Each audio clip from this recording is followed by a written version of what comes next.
There's something I'm not going to talk about because I think that's an element of the context that generate burnouts that is personally I can do nothing about. There's people who are in the wrong job at the wrong time with the wrong boss. That's not what I'm going to talk about. But let's think about this though. Let's imagine you are more or less in the right job, in the right company with the right boss. What drains people? What tires people out? What makes them sick? It's not so much what they do. It is generally what they end up not saying. Let's imagine you and I were out on an evening, it's beautiful outside, and we're having a drink at a cafe somewhere. You and I, we can spend 5 hours talking about politics, the weather, the family, whatever things we like talking about. And we'll walk away from those 5 hours full of energy. But 5 hours have gone by and a lot of talking has happened. We've changed nothing to the world, but we've talked a lot. Think about this. You end up in a meeting where you are reprimanded by your boss for 5 minutes.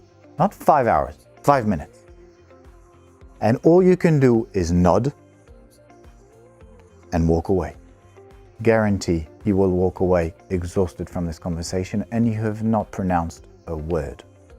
So, to a great extent, I think one of the best things companies can do to address burnout, beyond obviously addressing problems of management, problems of meaning in the jobs people have, problems and clarity as to what's expected of them, consistency and alignment of objectives. Of course, all of these things need to happen. But the problem is not fixed with an hour of yoga and a nice bar to go and have drinks with friends. It's not what it's about. I think one of the best things companies can invest in is the capacity that people have to be more explicitly who they are and what they think. For many reasons, because of the way we were brought up, we have lost, whilst growing up, a capacity to say what it is we want, what it is we feel, and what it is we desire from our interactions in general. Think back to when you were a kid. You're capable of going to see mom or dad to say, "Dad, Mom, I want a bike."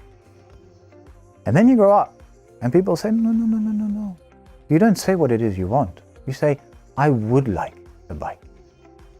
And you notice how in that sentence has just been injected something which is in the conditional tense, which separates people from the desires they have.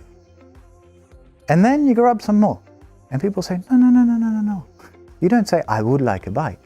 You'd say, "Would you like to buy me a bike?" So we're not even talking about my desires anymore, I'm talking about yours. And I think this is something which is quite deeply rooted in the way we've been brought up, is that we are being taught to fear that the fact of talking about yourself is going to be seen as self-centered and egotistical, which I truly believe is not the case.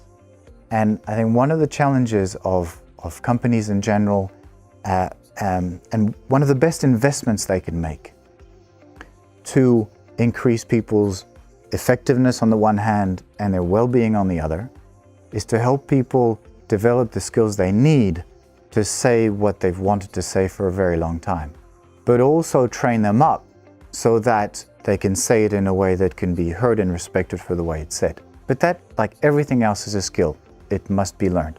But in order to invest in those skills, companies need to trust their employees that they can do good things with it, because it requires a bit of independence and autonomy.